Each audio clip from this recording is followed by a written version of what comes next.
చూడండి, బైబిల్ గ్రంథంలో నుంచి అపోస్తుల కార్యం 8వ అధ్యాయము 32, 33 వచనాన్ని చదువుకొని వాక్య ధ్యానంలోకి వెళ్దాం.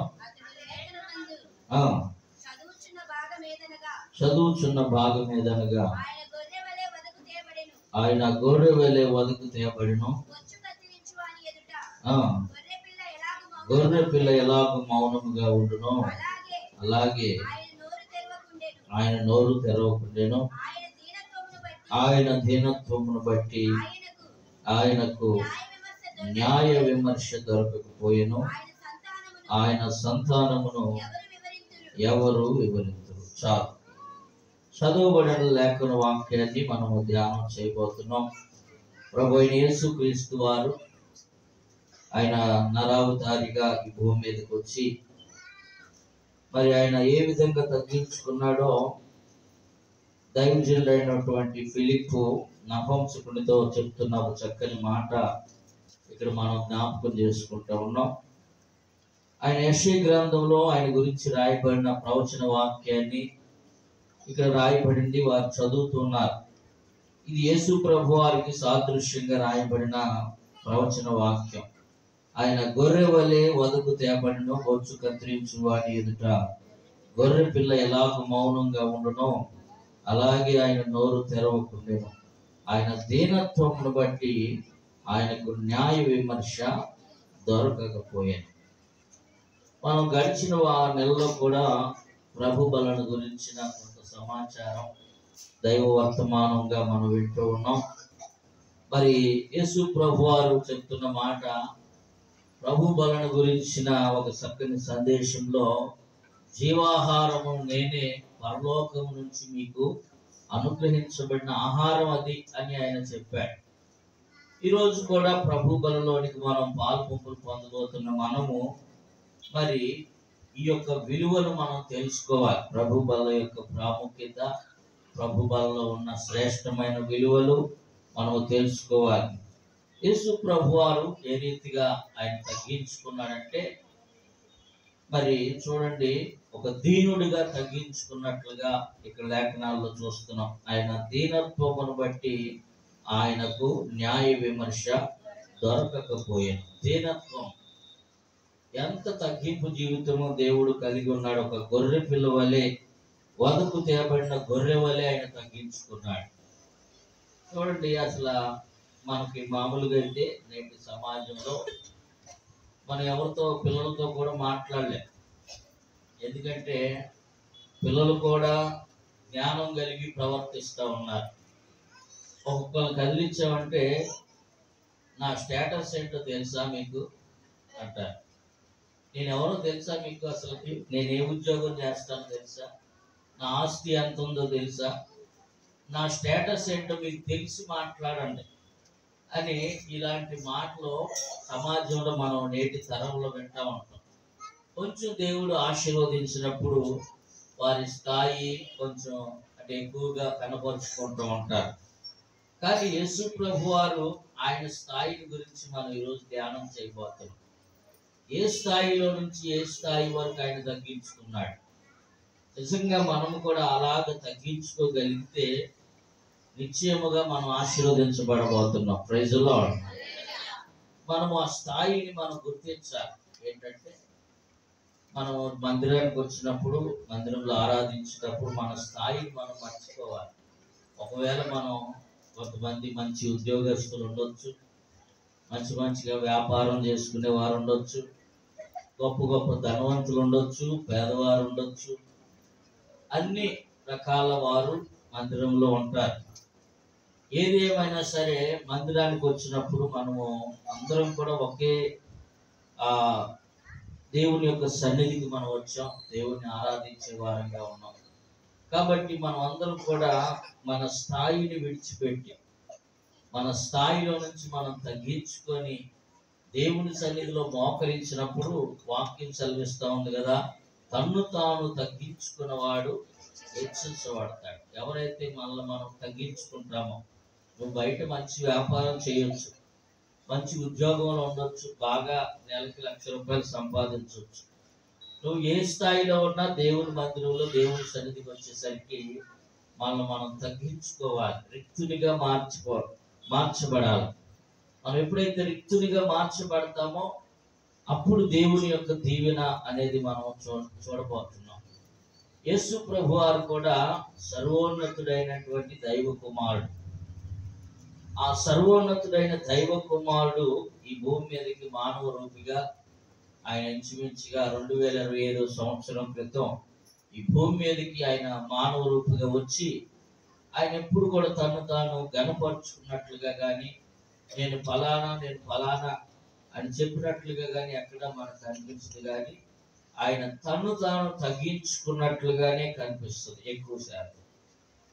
బైబిల్ అంతా కూడా ఆయన ఎందుకు వచ్చాడు? నశించిన దాన్ని వెతికి రక్షించడం కొరకు, మనందరి కొరకు సర్వోన్నతమైన స్థలములను విడిచిపెట్టి ఈ భూమి మీదకి దీనుడిగా దిగి వచ్చాడు. మనము కూడా దీనత్వం కలిగి ఉండటం వల్ల బైబిల్ గ్రంథం సెలవిస్తా ఉంది, ఎన్నో ఆశీర్వాదాలు దాచి ఉంచారు. మత్తయి సువార్త 5వ అధ్యాయంలో ఒక చక్కని మాట, 5వ అధ్యాయం 3వ వచనాన్ని మనం చదివితే, ఆత్మ విషయంలో దీనులైన వారు ధన్యులు, పరలోక రాజ్యము వారిదే. ఎవరైతే ఆత్మ విషయంలో దీనత్వము కలిగి ఉంటారో పరలోక రాజ్యాన్ని వారు సంపాదించుకుంటారు. మనం దీనత్వము కలిగి ఉండాలి, తగ్గింపు జీవితం కలిగి ఉండాలి.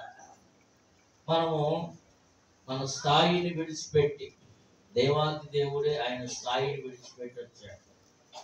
చూడండి, మీకు ఇంకో కొన్ని అర్థమయ్యేటట్టుగా ఒక మాట చెప్తా, ఒక సందర్భాన్ని జ్ఞాపకం చేస్తాను. ఒక గ్రామంలో ఇద్దరు స్నేహితులు ఉన్నారు. చిన్నతనం నుంచి కూడా మంచి ప్రాణ స్నేహితులు అన్నమాట. అలాంటి ప్రాణ స్నేహితులు ఉంటారు కొంతమంది, స్కూల్ నుంచి కాలేజీ లెవెల్ వరకు, డిగ్రీ వరకు. అప్పుడప్పుడు వచ్చి ఈ మధ్య కాలంలో మరి 10th క్లాస్ చదివిన వాళ్ళందరూ కలిసి చిన్న చిన్న ఫంక్షన్లు చేస్తూ ఉన్నారు స్కూల్లో. 30 సంవత్సరాలు జరిగింది చదివి, ఇలాగా వారు స్వీట్ మెమొరీగా. ఏదేమైనా అలాంటి ఒక ప్రాంతంలో ఇద్దరు స్నేహితులు ఉన్నారు. ఆ స్నేహితులిద్దరు కూడా చిన్నప్పటి నుంచి కూడా బాగా కలిసి చదువుకున్నారు, కలిసి పెరిగారు, ఒక ప్రాణ స్నేహితులు అన్నమాట. అయితే ఒక ఆయనేమో ఇంటర్ వరకు చదివి కుటుంబ పరిస్థితులు బాగోక తను చదువు మానేసి కుటుంబాన్ని పోషించుకునే బాధ్యత ప్రకారంగా పనికి వెళ్ళిపోవడం ప్రారంభించాడు.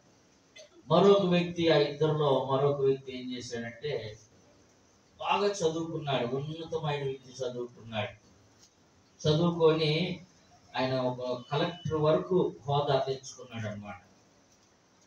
సరే, ఏదేమైనా ఆయన కలెక్టర్ అయిపోయాడు, ఈయనేమో పనిలో నిమగ్నం అయిపోయాడు. ఇద్దరు కూడా ఎవరి పనిలో వాళ్ళు ఉండిపోయారు. కొంతకాలం గడిచిపోయింది, ఒకరి ముఖాలు ఒకరు మర్చిపోయారు. ఒకరోజు అనుకోకుండా ఆ కలెక్టర్ గారు తన స్నేహితులు ఉన్నటువంటి గ్రామానికి ఆయన ఏదో వెరిఫికేషన్ పని మీద వచ్చాడంట. వచ్చినప్పుడు కలెక్టర్ గారు, ప్రజలందరూ అక్కడ నిలబడ్డారు, కలెక్టర్ గారు వస్తున్నారని గుంపులుగా. ఆ కలెక్టర్ గారు కారులో నుంచి దిగాడు. సడన్గా దిగగానే ఈ స్నేహితుడికి ఎక్కడో థాట్ వస్తూ ఉందన్నమాట, ఈయన ఎక్కడో చూసినట్టే ఉందే, ఎక్కడో చూసానే ఈ కుర్రోడిని, ఈ కలెక్టర్ గారిని ఎక్కడో చూసానే అంటే అప్పుడు గుర్తొచ్చిండు, ఈ నా స్నేహితుడు, చిన్నప్పటి నుంచి మేమిద్దరం ఒకే బెంచి ఒకే కుర్చీ, మంచి ప్రాణ స్నేహితులుగా పెరిగాము. అయ్యో వీడు కలెక్టర్ అయిపోయాడా, నా స్థాయి చూస్తేనేమో నేను ఒక వ్యవసాయదారులాగా ఉన్నాను, ఇప్పుడు వెళ్ళి అరే అంటే బాగోదు, ఆయన స్థాయికి, ఆయన గొప్ప స్థాయిలో ఉన్నాడు, నేనేమో చాలా తక్కువ స్టేజ్లో ఉన్నా, పలకరించుకోవడమే మంచిదిలే అని చెప్పి పక్కన నుంచి ఉన్నాడంట. ఆ కలెక్టర్ గారు అందరిని అబ్జర్వ్ చేస్తూ ఉన్నాడు. ఒకరినొకరిని చూస్తా తన స్నేహితుడు మొహం చూశాడు. ఆయనకు కూడా గుర్తొచ్చి వెంటనే కలెక్టర్ గారు తన హోదాని విడిచిపెట్టి పరిగెత్తుకొని వచ్చి తన స్నేహితుడిని కలుసుకొని అరే బాగున్నావా అన్నాడంట. ప్రైజ్లో అరే బాగున్నావా, ఎంతకాలం అయిందిరా నిన్ను చూసి, అసలు నిన్ను చూద్దామని అనుకుంటున్నా, నాకు కుదరట్లేదురా అని అలా మాట్లాడుతుంటే ఇతనికి ఇక కన్నీళ్ళు ఆగట్లా. ఎందుకంటే అతను హోదాని విడిచిపెట్టి తన స్నేహితుడిని పలకరించడానికి వచ్చాడు. అలాగే మన ప్రభు అయిన యేసుక్రీస్తు వారు కూడా ఆయన ఎంతో ఉన్నతమైన హోదా కలిగిన వాడు, ఎంతో సర్వోన్నతమైన స్థలములో ఉన్నవాడు. అలాంటి గొప్పవాడు మనందరిని ప్రేమించి ఆయన స్థాయి కూడా మర్చిపోయి మన కొరకు ఆయన భూమి మీద మానవ రూపుగా దిగి వచ్చి మనల్ని పలకరించడానికి వస్తే మనం ఏం చేస్తున్నాం అంటే ఆయన్ని గుర్తించలేకపోతున్నాం. Praise lord. కాబట్టి ఈరోజు ఆయన ఎటువంటి దీనత్వము కలిగి ఉన్నాడో బైబిల్ గ్రంథంలో కొన్ని దర్శనాలు, ఆయనకున్న హోదా గురించి కొంతమంది దర్శన రూపంగా తెలుసుకున్నారు. ఒక ప్రాణ స్నేహితుడు ఉన్నాడు యేసు ప్రభు వారికి కూడా బైబిల్ గ్రంథంలో. ఎవరంటే యోహాను సువార్త. మనం ఒకసారి గమనిద్దాం. ఒక మాటను మీకు జ్ఞాపకం చేసి మనం ముందుకు వెళ్దాం. యోహాను సువార్త 13వ అధ్యాయము 23వ వచనంలో ఎంత ప్రాణ స్నేహితుడు యోహాను యేసు ప్రభు వారి కంటే, యేసు ప్రేమించిన ఒకడు యేసు రొమ్మున ఆనుకొనుచుండెను. చూడండి, ఈయన ఒక ప్రాణ స్నేహితుడు యేసు ప్రభు వారికి ఉన్నాడు. ఆయన ఎప్పుడు కూడా యేసు ప్రభు వారి రొమ్మున ఇలా ఆనుకొని ఉండేవాడంట. ఖాళీ దొరికినప్పుడల్లా. ఆ స్నేహ బంధం ఎలాంటిదంటే విడిచిపెట్టలేని స్నేహ బంధం. మంచి స్నేహ బంధంతో యేసు ప్రభు వారిని ఎక్కువగా అంటుగట్టుకొని ఆయన హృదయాన్ని ఆనుకొని ఉండేవాడు. అలాంటి ప్రాణ స్నేహితుడు ఒకరోజు ప్రకటన గ్రంథంలోకి వచ్చేసరికి ఆ ప్రాణ స్నేహితుడికి అసలైన స్నేహితుడి యొక్క దర్శనం కనపడతా ఉంది. ఆయన ఎలా ఉన్నాడు అనేది అక్కడ చూస్తూ ఉన్నప్పుడు ప్రకటన గ్రంథం 1వ అధ్యాయం 13వ వచనానికి వచ్చేసరికి 7 సువర్ణ దీపస్తంభములను మనుష్య కుమారుని పోలిన ఒకరిని చూచితిని. ఆయన తన పాదముల మట్టుకు దిగుచున్న వస్త్రములు ధరించుకొని ఆయన తలయు తల వెంట్రుకలయు తెల్లని ఉన్నిని పోలినవై హిమమంత ధవలముగా ఉండెను. ఆయన నేత్రములు అగ్ని జ్వాలల వలె ఉండెను. ఆయన పాదములు కొలిమిలో పుటము వేయబడి మెరయుచున్న అపరంజితో సమానమై ఉండెను. ఆయన కంఠస్వరము విస్తారమైన జల ప్రవాహముల ధ్వని వలె ఉండెను. ఆయన తన కుడి చేత 7 నక్షత్రములు పట్టుకొని ఉండెను.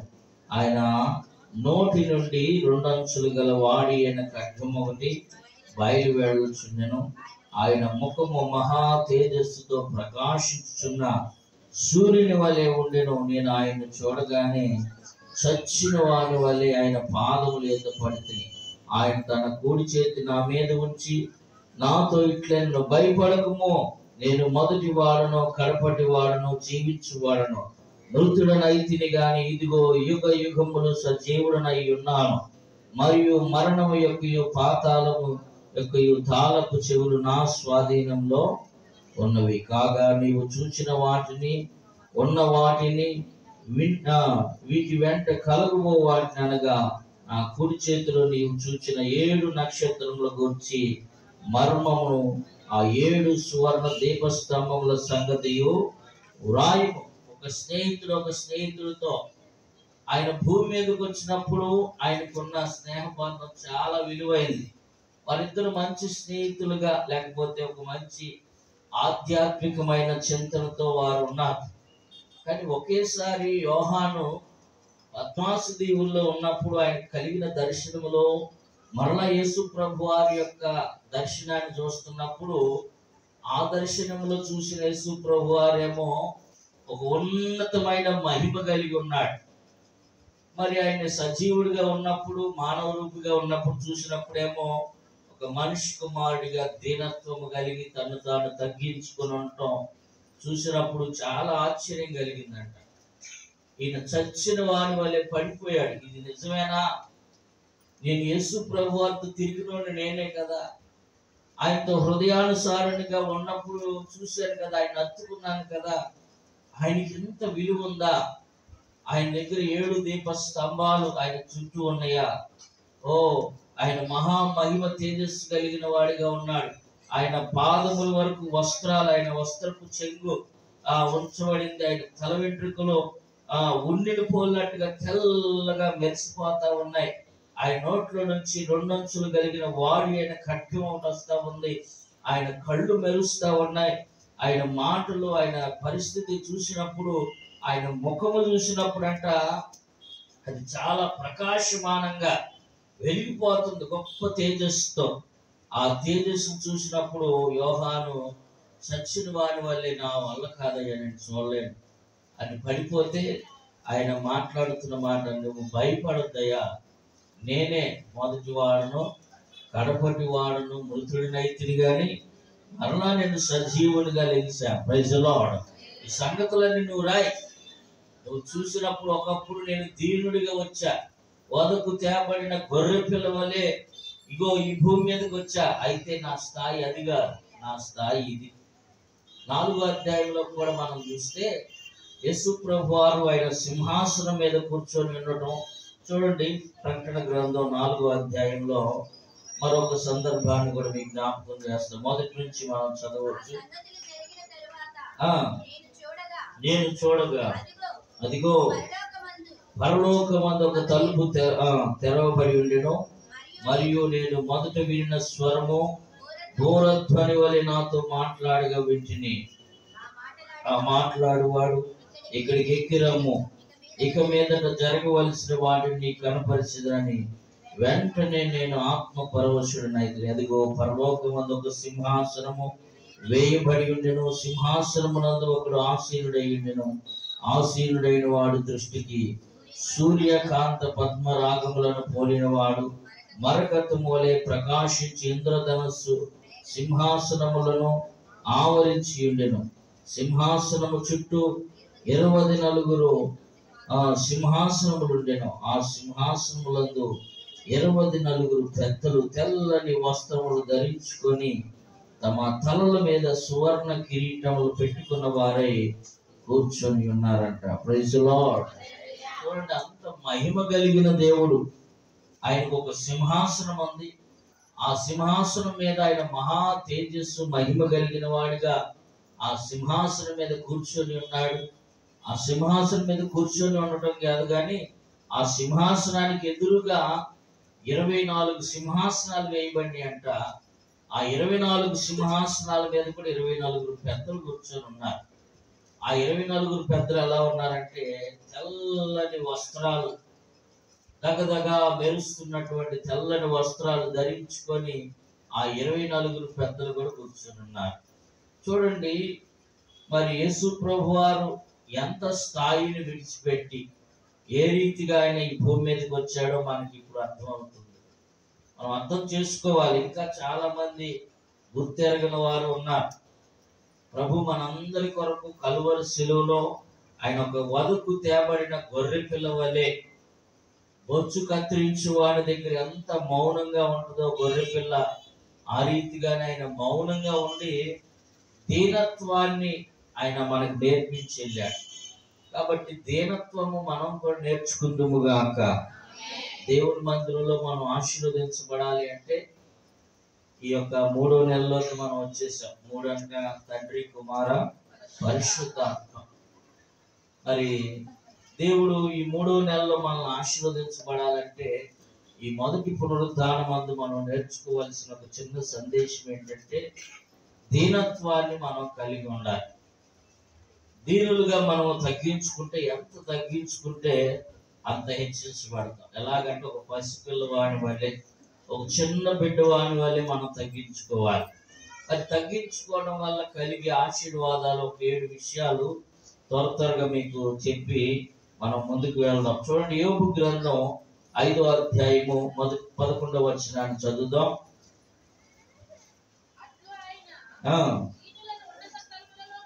దీనులను ఉన్నత స్థలములలో ఆయన ఉంచును. చాలు. ఇక్కడ మొదటి ఆశీర్వాదాన్ని మనం జ్ఞాపకం చేసుకుంటున్నాం. ఎవరైతే దీనత్వము కలిగి తగ్గించుకుంటారు, కానీ చూడండి, దీనత్వము కలిగి ఉన్నట్టుగా కొంతమంది నటిస్తూ ఉంటారు. అప్పటికప్పుడే తగ్గించుకున్నట్టుగా, అప్పటికప్పుడే కొంచెం లోబడినట్టుగా, మళ్ళీ తర్వాతే ప్రార్థన పక్కన పెడితే మనది పాత రూపం ప్రైజులో. అప్పుడప్పుడు నేను ఈ ఆతిథ్యాన్ని స్కూల్లో దింపడానికి వెళ్తాను. వెళ్ళినప్పుడు మనోడు ఏం చేస్తాడంటే ఇంటి దగ్గరే మాట్లాడడం, స్కూల్లోకి గుమ్మం దాటి లోపలికి అడుగు పెట్టగానే చాలా వినయంగా ఉంటాడు. ఎంత వినయం అంటే ఆ టీచర్ ఆడి ఎక్క చూడకపోయినా పిలిచి మరి గుడ్ మార్నింగ్ మ్యామ్ మ్యామ్ పిలిచి మరీ చెప్తాడు అనమాట. అంటే అక్కడ వరకు బాగుంటాడు, ఇంటికి వచ్చిన తర్వాత మాత్రం అసలు మాట్లాడతాం. చూడండి, అంటే మీకు అర్థం అవడానికి ఆ ఎగ్జాంపుల్ నేను చెప్పాను. మనము దేవుని సన్నిధిలో ఎంత తగ్గించుకొని ఉంటామో అంత హెచ్చించబడతాం. దీనత్వాన్ని మనం ఎప్పుడు కూడా అలాగ నటించుకోవడం. చూడండి, దీనత్వం కలిగి ఉండటం వల్ల ఏం జరుగుతుందంటే మొదటి ఆశీర్వాదం, ఉన్నత స్థలముల్లో దేవుడు మనల్ని నిలబెడతాడు. మనం ఎంత తగ్గించుకొని దేవుని సన్నిధిలో అలాగ దీనులుగా ఉంటామో, తను తాను తగ్గించుకొని ఉంటామో, దేవుడు క్రమక్రమంగా 30 దంతులుగాను 60 దంతులుగాను 100 దంతులుగాను ఇస్సాకంట ఆ దేశంలో పంట వేసినప్పుడు 100 ఫలాన్ని కోసాడంట. Praise the lord. మనం ఉన్న స్థితిలోనే, ఉన్నతమైన స్థితిలో అందరికీ మనం ఒక ఆశీర్వాదకరంగా దేవుడు మనం నిలబెట్టును గాక. ఈ మొదటి పునరుత్థాన ఆరాధనలో పొందిన మనందరినీ కూడా ఎవరైతే దీనత్వము కలిగి దేవుని సన్నిధిలో నడుచుకుంటారో వారిని దేవుడు ఇప్పటి నుంచి ఒక ఉన్నతమైన స్థితిలో నిలబెట్టును గాక. రెండవ ఆశీర్వాదాన్ని కూడా మనం చూసినట్లయితే కీర్తన గ్రంథం 34వ కీర్తన 6వ వచనాన్ని మనం చదువుదాం. యెహోవా ఆలకించును. దీనుడు మొరపెట్టగా, దీనులు ప్రార్థన చేసినప్పుడు, దీనులు మొరపెట్టినప్పుడు, మనము దీనత్వము కలిగి ఎప్పుడైతే దేవుని సన్నిధిలో మొరపెడతామో, ప్రార్థిస్తామో, ఆ మనవులన్నీ కూడా దేవుడు ఆలకిస్తాడు ఖచ్చితంగా. మనం దీనత్వం కలిగి తగ్గించుకొని, ఇద్దరు దేవుని మందిరానికి వెళ్ళారు, ఒక పరిసేయుడు, సుంకరి. మనం ఎన్నోసార్లు వారి గురించి చదువుతూ ఉంటాం. పరిసేయుడు నిలబడి ప్రార్థన చేయడం ప్రారంభించాడంట. అయ్యా, నేను వారంలో 2 రోజులు ఉపవాసం ఉంటున్నా, వినపడుతుందా? నేను అన్నిట్లో కూడా 10వ వంతు తీస్తున్నా, సోపులోను అన్నిట్లో కూడా తీస్తున్నా, మరి అన్నిట్లో కూడా ప్రార్థన చేసే విషయంలో కూడా కరెక్ట్గా ఉన్నాను. ఈ శుక్ర వల్లే కాదు, నేను ఎలా చేస్తున్నా, ఇలా చేస్తున్నా అని బిగ్గరగా నిలబడి ప్రార్థన చేయడం ప్రారంభించాడంట. అయితే ఒక వ్యక్తి మాత్రం పక్కన అదే మందిరంలో ఉన్నాడు, ఇంకో వ్యక్తి. ఆయన తల పైకెత్తడానికి కూడా ధైర్యం సరిపోక మోకాళ్ళేసి, ప్రభువా ఇది పాపి అని నన్ను క్షమించయ్యా, నేను కన్నులు ఎత్తడానికి కూడా నాకు అర్హత లేదయ్యా, ఎంత దీన దరిద్రుని కూడా నువ్వు స్వీకరించినందుకు స్తోత్రం అయ్యా అని తను తాను తగ్గించుకొని ప్రార్థన చేయడం ప్రారంభించాడు. నేను ఆయనలాగా చేయలేనయ్యా, ఏదో నాకు వచ్చిన ప్రార్థనే నేను చేస్తా, నేను చేయగలిగిందే దేవుని చేస్తా అని తను తాను తగ్గించుకొని ప్రార్థన చేయడం ప్రారంభించాడు. వారిద్దరిలో ఎవరి ప్రార్థన గొప్పది అంటే దేవుని వాక్యం సెలవిస్తా ఉంది, సుంకరి ప్రార్థనే దేవుడు ఆలకించాడు. Praise the lord. మనం ఎప్పుడైతే తగ్గించుకొని దీనత్వము కలిగి ప్రార్థన చేస్తామో ఆ దీనుల ప్రార్థన దేవుడు ఖచ్చితంగా ఆలకిస్తాడు. మనం కన్నీరు విడిచి మనం ఉన్నది ఉన్నట్టుగా దేవుని సన్నిధిలో మొరపెట్టుకోవాలి. ఎన్నో అవకాశాలు దేవుడు మనకి ఇస్తూ ఉన్నాడు. కొన్ని సమయాల్లో ప్రార్థన చేసుకోవడానికి సమయం, వాక్యం వినే సమయం కొంత ఉంటుంది. మరి మొన్నటి కాలంలో విద్యార్థుల కొరకు ప్రత్యేకంగా ప్రార్థన కూటాన్ని ఏర్పాటు చేశాం. కొంతమంది పాల్గొన్నారు, చక్కగా ప్రార్థన చేశారు. ఆన్లైన్ ప్రార్థనలో కొంతమంది పాల్గొన్నారు, ప్రార్థన చేశారు. అలా ప్రార్థన చేసుకొని దేవుడి సన్నిధిలో గడిపే అవకాశం దేవుడు మనకు అనుగ్రహించినప్పుడు అవకాశాన్ని మనం సద్వినియోగం చేసుకుంటూ ఎంత దీనత్వము కలిగి మనం ప్రార్థన చేయగలుగుతామో ఆ ప్రార్థన దేవుడు ఆలకించబోతున్నాడు. Praise the lord. దీనుల ప్రార్థన ఆయన ఆలకిస్తాడు. ఆ ప్రార్థనకి జవాబును కూడా ఇస్తాడు. కాబట్టి దీనులకు కలిగే రెండవ ఆశీర్వాదం ఏంటంటే వారు చేసే ప్రతి ప్రార్థన కూడా దేవుడు ఆలకిస్తాడు. మూడవదిగా అక్కడ మనం చూస్తే లూకాసు సువార్త 1వ అధ్యాయము 52వ వచనాల్లో మరొక సందర్భం గురించి కూడా రాయబడి ఉంది. సింహాసనం నుండి బలవంతులను పడద్రోసి దీనులను పైకెక్కిస్తాడంట. ఇంకా చాలా ఆశీర్వాదకరమైన మాట ఏంటంటే సింహాసనముల మీద బలవంతుల్ని పడద్రోసేస్తాడు. కొంతమంది సింహాసనం అంటే అధికారం వచ్చిన తర్వాత, కొంచెం హోదా వచ్చిన తర్వాత వారు అనుకుంటారు నేను చాలా బలవంతుని, నేను చాలా తెలివిగలవాడిని, లేదా నేను గొప్పోడిని, నేను అది ఇది అనుకుంటా ఉంటారు. మనము అది దేవుడిచ్చిన అనుగ్రహం అని తీసుకోవాలి. దేవుడు నన్ను ఈ స్థాయిలో నిలబెట్టాడు. మరి నేను కూడా ఇక్కడ మీ అందరికీ వాక్యం చెప్పడానికి అర్హునైతే కాదు నాకు తెలిసి. దేవుడు ఎందుకో తాను ప్రేమించి ఉన్నతమైన కృప ద్వారా మరి దేవుని సువార్తను ప్రకటించడానికి, మీకు వాక్యాన్ని అందించడానికి దేవుడు నిలబెట్టాడు. మరి నిలబెట్టినప్పుడు మనసులో గర్వించామనుకోండి, దేవుడు చూస్తాడు ఒక్కసారి ఏం చేస్తాడంటే ఆ పై నుంచి కిందకి తోసేసి ఇంకొకరు కూర్చోబెడతాడు. రైసులో మనస్సును గర్వించామంటే భయంకరమైన శిక్ష. ఇలాగే అపవాది లేదా లూసిఫర్ అనేవాడు ప్రభు సన్నిధిలో మంచి వాయిద్యకారుడిగా ఉండి దేవుని నామాన్ని మహింపరిచేవాడిగా ఉన్నాడు. అలాంటి లూసిఫర్ అనే వ్యక్తి పాతాళంలోకి పడద్రోయబడడానికి కారణం ఏంటంటే వాయించినంత వరకు వాయిద్యాలు వాయించాడు, దేవుణ్ణి మహింపరిచాడు. అతని మనసులో గర్వం అనేది ప్రారంభించబడిందంట. అతని మనసులో ఇక నేను తప్ప ఇక దేవుడికి ఎవరు లేరు సంగీతం వాయించేవాళ్ళు, నేను తప్ప ఇంకెవరు లేరు ఆయనకి పరిచయం చేసేవాళ్ళు అని చెప్పి మనసులో గర్వించి నేను దేవుడి కంటే ఉన్నతమైన కుర్చీ చేసుకుంటా, ఆయన కంటే పైకి వెళ్ళిపోతాను, నేను టీమును రెడీ చేసుకుంటా అని చెప్పి రకరకాలైనటువంటి ఆలోచనలలోకి రావటం మొదలైంది. వెంటనే దేవుడు దాన్ని గ్రహించి వారందరూ ఎవరైతే చెడు తలంపులు చేశారో వారందరిని కూడా పాతాళంలోకి తొక్కేశాడు ఆయన. కాబట్టి మనం ఒకటి గ్రహించాల్సింది ఏంటంటే, నీకు సింహాసనము దేవుడిని ఎక్కించాలంటే నువ్వు దేవుని సన్నిధిలో ఎలా ఉండాలంటే దీనత్వము కలిగి మనం ఉండాలి. దేవుడు నిన్ను ఏదో ఒక రోజున ఉన్నతమైన స్థితిలో నిలబెట్టబోతున్నాడు. ప్రతి ఒక్కరిని కూడా దేవుడు ఎప్పుడు ఎవరిని విడిచిపెట్టే దేవుడుగా, చేయి విడిచే దేవుడుగా, ఆయన అందరినీ లేవనెత్తే దేవుడు, నిలబెట్టే దేవుడు, మన స్థితిగతులను మార్చే దేవుడు. అయితే నువ్వు ఆయన నిన్ను సింహాసనం మీద కూర్చోబెట్టేంత వరకు కూడా దీనత్వం కలిగి ఉండాలి. అందుకని ఇక్కడ రాయబడిన మాటను మనం చదువుతున్నాం. సింహాసనం నుండి బలవంతులను పడద్రోసి ఆయన దీనులను దానిపై కూర్చోబెడతాడు. నీకు సింహాసనము దేవుడు మనందరికి అనుగ్రహించును గాక. మనం ఎదురు చూస్తుంది ఏంటంటే దేవుడితో పాటు సింహాసనంలో కూర్చోవాలి.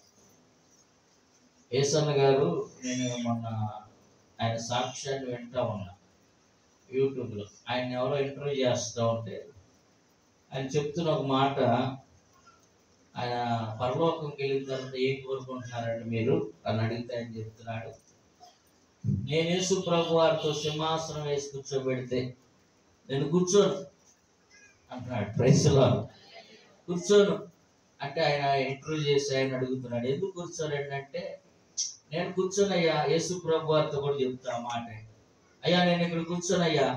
మరి ఎక్కడ కూర్చుంటారు? నీ ఒళ్ళో కూర్చుంటానయ్యా. ప్రైజ్లో ఎక్కడంట? ఒళ్ళో కూర్చోవాలి. నీతో పాటు నేను సింహాసనం మీద కూర్చోడానికి కాదు నేను ఇక్కడికి వచ్చింది, నీ ఒళ్ళో కూర్చోడానికి, నిన్ను హత్తుకోవడానికి, నీతో పాటు నేను ఉండడానికి, అది నా ఆశ అని ఆయన చక్కని ఒక సాక్ష్యాన్ని చెప్తా ఉన్నాడు. కాబట్టి ఆయన దగ్గర మనం దీనత్వము కలిగి మనం నడుచుకుంటే పరలోకంలో ఆయనతో పాటు మనము సింహాసనం మీద కూర్చుందుము గాక. ఈ లోకంలో కూడా ఒక మంచి సింహాసనం ఇస్తాడు దేవుడు. ఉన్నతమైన స్థితిలో మనల్ని నిలబెట్టే దేవుడే గాని పడద్రోసే దేవుడు కాదు. ఆయన ఒక ఉన్నతమైన స్థితి ఈ మార్చి నెలలో దేవుడు వాగ్దానం ద్వారా మనతో మాట్లాడుతున్నాడు. నువ్వు నిజంగా దీనత్వము కలిగి ఉన్నట్లయితే నువ్వున్న స్థితిలోనే నిన్ను ఉన్నతమైన స్థితిలో ఆయన నిలబెట్టబోతున్నాడు. సింహాసనం మీద ఆయన నిన్ను కూర్చుండబెట్టబోతున్నాడు. హల్లెలూయా, ప్రైజ్ ది లార్డ్. అలాగే మరొక ఆశీర్వాదాన్ని కూడా ఇక్కడ మనం గమనించినట్లయితే కీర్తన గ్రంథం 37వ కీర్తన 11వ వచనాన్ని కూడా మనం చదువుదాం. కీర్తన గ్రంథం, దీనులు భూమిని స్వతంత్రించుకుందరు, వారు బహుక్షేమము కలిగి సుఖించెదరు. Praise the Lord. దీనత్వము కలిగిన వారికి ఎన్ని ఆశీర్వాదాలు అంటే, దీనులు ఉన్నత స్థలములో వారు ఉంటారంట. దీనులు మొరపెట్టినప్పుడు ఆయన ఆలకిస్తాడు. సింహాసనముల మీద నుంచి బలవంతులు ఆయన త్రోసివేసి పడద్రోసి దీనులకి ఆ సింహాసనం ఇస్తాడు. అలాగే ఇంకొక వాగ్దానం ఇక్కడ మనం చదువుతున్నాం. మనం ఎప్పుడైతే దీనత్వము కలిగి ఉంటామో ఆ దీనులకి ఆయన ఏమిస్తాడంటే భూమిని స్వతంత్రించుకునే హక్కు వారికి దేవుడు ఇస్తాడు. Praise the lord.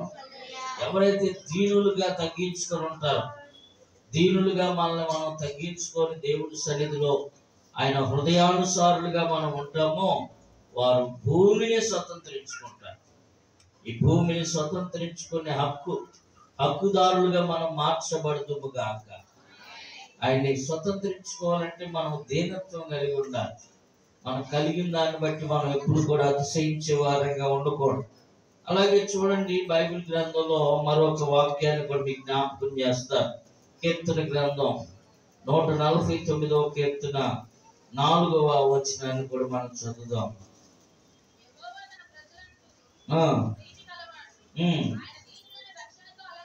ఆయన దీనులను రక్షణతో అలంకరిస్తాడంటే, ఎవరైతే దీనులుగా ఉంటారో ఆ దీనులను రక్షణతో ఆయన అలంకరించేవాడు. ఆయన రక్షణ మనకు దయచేస్తాడు, అలంకరిస్తాడు ఆయన రక్షణతో.